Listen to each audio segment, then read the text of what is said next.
பௌஷ்ய மாதம் என்றழைக்கப்படும் தை மாத மகாத்மியத்தின் 2ஆம் அத்தியாயம் என்றழைக்கப்படும் 2ஆம் நாள் கதை. இன்று பௌஷ் மாதத்தின் 2ஆம் நாள். பௌஷ் மாதமான தை மாதத்தின் 2ஆம் நாள்.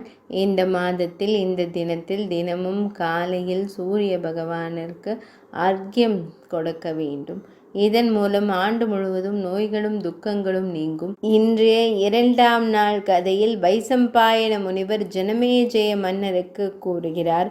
ஒரு நாள் அரசரின் சீடனான சாந்தனு யமுனை நதிக்கரையில் காட்டில் சுற்றி திரிந்தபோது அங்கே ஒரு இனிமையான நறுமணத்தை உணர்ந்தார். ஆனால் என்ன நிகழ்கிறது என்பது அவருக்கு தெரியவில்லை.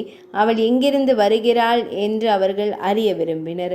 அவர்கள் அதை கண்டறிய முயன்றனர். அங்குள்ள நிஷாதரர்களில் ஒரு இளம் பெண்ணை போன்ற ஒரு பெண்ணை கண்டார்கள். அரசர் அவளிடம், கல்யாணியிடம், நீ யாருடைய மகள்? நீ யார்?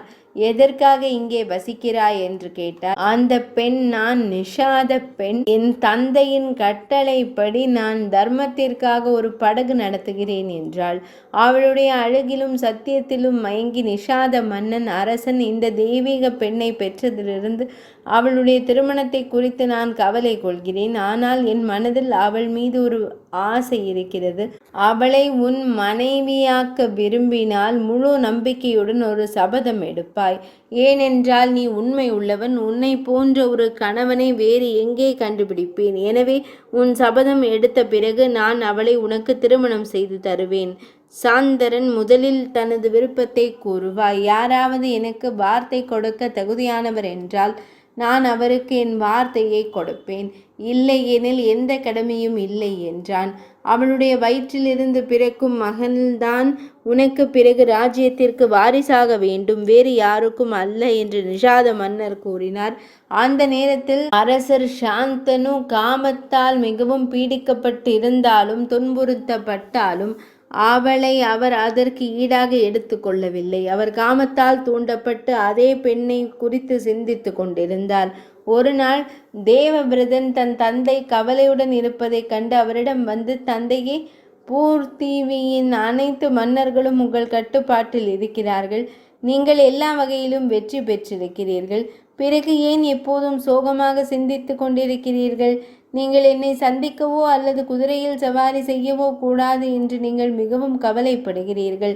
உங்கள் முகம் வெளிர் மற்றும் மஞ்சள் நிறமாகிவிட்டது. நீங்கள் வெளிர் நிறமாகிவிட்டீர்கள். தயை கூர்ந்து உங்கள் நோயை கூறுங்கள், நான் அதை குணப்படுத்துவேன் என்று சாந்தனு மன்னரிடம் கேட்டார் தேவபிரதன். நான் மிகவும் கவலைப்படுகிறேன். எங்கள் இந்த பெரிய குலத்தில் வாஞ்சை பெற்ற ஒரே தாய் நீதான். அமைதியற்றவராக நான் இருப்பதால் தனது மகனின் வேலைக்கு எப்போதும் தயாராக இருக்கிறார். இந்த உலகில் மக்கள் தொடர்ந்து இறந்து கொண்டிருக்கிறார்கள் அல்லது பிரசவிக்கிறார்கள். நான் மிகவும் கவலைப்படுகிறேன். இது நிகழக்கூடாது என்று கடவுள் அனுமதிக்கட்டும். ஆனால் உங்களுக்கு ஏதேனும் துரதிருஷ்டம் ஏற்பட்டால் எங்கள் மகள் அழிக்கப்படும், வாழ்க்கை அழிக்கப்படும். நிச்சயமாக 7 மகன்களில் நீங்கள் மட்டுமே பணம் நிறைந்தவர். நான் வார்த்தையில் பலரை திருமணம் செய்ய விரும்பவில்லை. இருப்பினும் பாரம்பரியத்தை பாதுகாப்பது குறித்து நான் கவலை கொள்கிறேன். கங்கை மைந்தன் தேவபிரதன் தனது அமானுஷ்ய புத்திசாலித்தனத்தால் அனைத்தையும் குறித்து சிந்தித்தார். மற்றும் அவர் அமைச்சருடன் கேட்ட பிறகு நிஷாதராஜர் சரியான காரணத்தையும் நோக்கத்தையும் அவர் அறிந்து கொண்டார். இப்போது தேவபிரதன் பல சிறந்த பெண்களுடன் ராஜரின் இல்லத்தை நோக்கி பயணம் செய்து அங்கு சென்று தனது தந்தைக்கு ஒரு மகளை கொடுத்தார். நிஷாதராஜன் தேவபிரதனை அன்புடன் வரவேற்று முழு சபையிலும் அந்த குடும்பத்தின் தலைவர் என்றும் சாந்தனு மன்னரின் விருப்பப்படி பாதுகாக்க தாங்கள் மட்டுமே போதுமானவர் என்றும் கூறினார்.